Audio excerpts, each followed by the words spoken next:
there is no one more well-versed to comment on uniforms and logos than our fearless leader, Damon Amendolara. So just this week as well, the Utah Mammoth released their name, all the logos, all the colors. So we're going to show the uniforms as well, because I need to get your take on what the NHL's newest franchise looks like. Is it a thumbs up or is it a thumbs down for the Utah Mammoth? Take a look at these.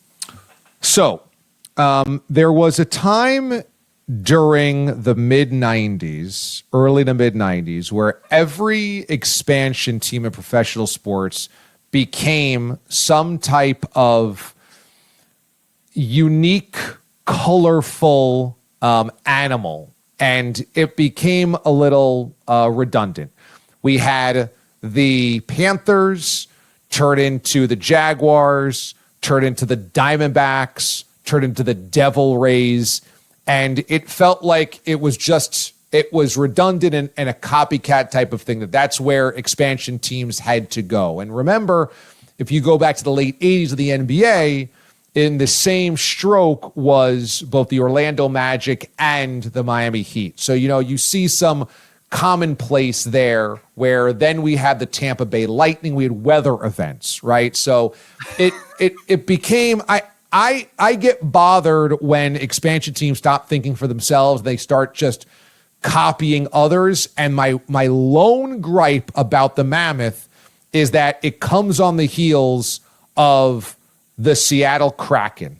And it was like, we've kind of already done the mythical creature or the prehistoric creature with the Predators as saber-toothed tigers, and the Kraken, and now the Mammoth, which was also a bit of a problem with the Utah Yeti, is that we're kind of doing the same thing. We're copying this kind of like brand of the moment. This is what the expansion teams are supposed to be named. So that's the one problem I have with it, that we just did the Kraken.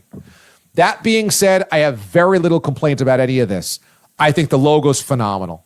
I think the logo's absolutely phenomenal.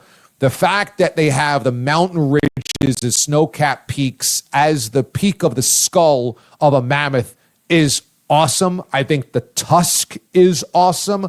I think the swoosh of the tusk, along with the interlocking swoosh of the nose, looks badass.